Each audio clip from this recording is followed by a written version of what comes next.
Kampus-kampus kita ini sudah rontok, sudah menjadi infrastruktur yang tidak beda dengan peternakan saja. Kalau ada peternakan domba, yang domba-domba itu dilatih makan rumput untuk tubuhnya sehat, maka kampus-kampus kita juga peternakan manusia untuk melatih otot dalam pikiran mereka saja. Maka kita setiap hari melihat kan di dunia konsolidasi media sosial itu kan kecerdasan tidak lagi dialamatkan kepada kampus, tapi muncul ustadz-ustadz yang lebih jauh berbicara demokrasi, lebih cemerlang, muncul remaja Islam yang jauh lebih sensitif terhadap isu-isu geopolitik. Sementara kampus ini semacam pabrik untuk melahirkan para pencari kerja saja. Semakin kurang orang kritis, maka semakin meyakinkan ini peternakan manusia. Itu bisa saya buktikan karena dia nggak lagi menjadi penyangga peradaban. Dia hanya tempat orang untuk melatih pemikiran untuk kemudian difungsikan sebagai pekerja dalam berbagai struktur perbudakan, kepentingan materialisme. Nah, kalau bicara pemilu hari ini kan bicara pertarungan yang sangat strategi, ada faktor ideologis di dalamnya. Maka munculnya tokoh-tokoh Islam yang menegaskan kalau pemilu ini curang, kita akan lakukan revolusi. Itu satu langkah yang jauh lebih maju dari bahasa-bahasa retorika para akademisi, lebih khusus mahasiswa dan kawan-kawan. Nah, mereka harus menyesuaikan terhadap realita perubahan zaman. Apalagi kan sekarang kan era IT, keterbukaan informasi. Keterbukaan informasi ini menyebabkan semua orang memiliki hak untuk mengakses berbagai informasi dari belahan dunia.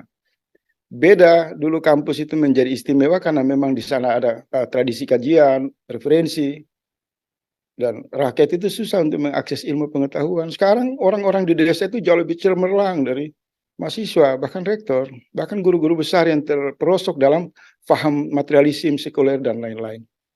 HTI dan FPI itu jauh berlipat kali lebih maju dalam semangat perjuangan mereka terhadap nilai-nilai kemanusiaan. Harus jujur diakui, mereka lebih cemerlang. Mereka menyuarakan relevansi gerakan tauhid yang berkaitan dengan tanggung jawab sosial, tanggung jawab intelektual, dan isu-isu yang mereka angkat itu global. Sementara mahasiswa ini kan di bawah bayang-bayang tekanan ekonomi orang tua mereka yang harga kampus itu semakin tinggi, semakin membuat mereka tidak ada ruang untuk bergerak.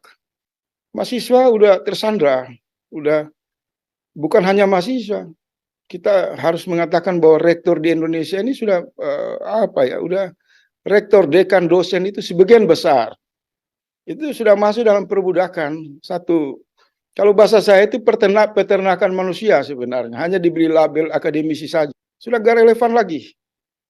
Karena mereka hanya memproduksi manusia-manusia yang mengabdi kepada kebutuhan materialisme, mengabdi bagi kepentingan plot zaman di mana hegemoni sekuler itu menonjol. Mereka nggak bicara soal ketidakadilan di negeri ini secara tegas.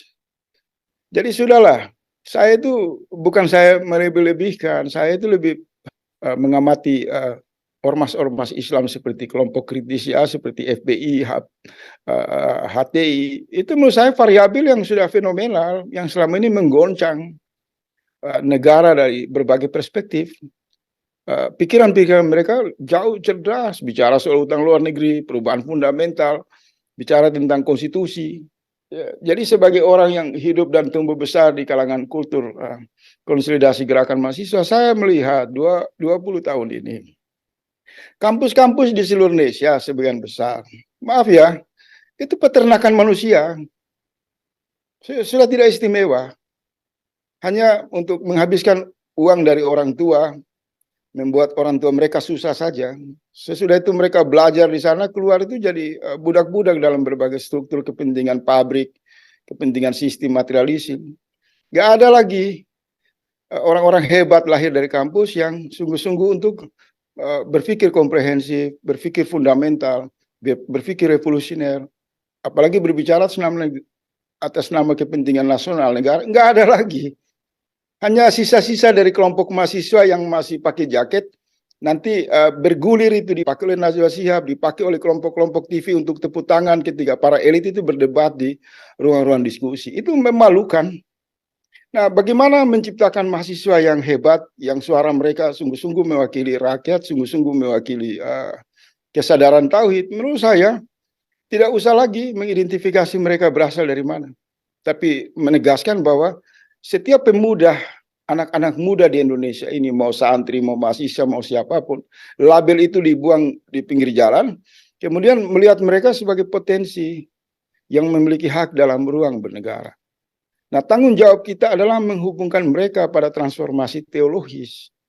Mereka harus kembali ke jalan-jalan bimbingan Islam yang memberikan jaminan yang lebih benar, lebih pasti, agar mereka tidak terjebak lebih jauh dengan label-label kebanggaan palsu mereka di ruang-ruang sekuler yang semakin hari itu perbudakan. Itu dulu. Kalau itu sudah selesai, baru kita hitung berapa kekuatan anak muda dalam barisan konsolidasi tauhidnya, dalam rangka respon mereka terhadap dinamika demokrasi dengan perangkat-perangkatnya. Berapa anak-anak muda yang membangun ukhuwah Islamiyah di bawah panji kebesaran Rasulullah, yang berdiri tegak dengan harga diri, keimanannya untuk melawan ketidakadilan. Data-data itu akan muncul kalau kita tidak lagi mengidentifikasi anak muda dalam bahasa misionaris politik yang selama ini mahasiswa, ini kelompok ini kelompok ini. Ini jebakan semua. Saya udah nggak tertarik. Saya lebih suka anak-anak muda yang dibina oleh ustadz-ustadz yang kritis seperti Ustadz Slamet ini dan ustadz-ustadz yang lain yang memiliki kesadaran universal, pandangan holistik, pandangan lebih jauh. Nah, kalau orang-orang ini berbicara, saya mau diskusi. Tapi kalau mahasiswa 1-2 orang, sudahlah. Suruh kembali ke kampus dulu, pasang spanduk besar-besar, lawan Jokowi, menolak ketidakadilan, baru saya percaya. Kalau selama masih mereka main-main begini, saya tidak menemukan ada jalan idealisme untuk mencetak orang-orang hebat di kampus lagi.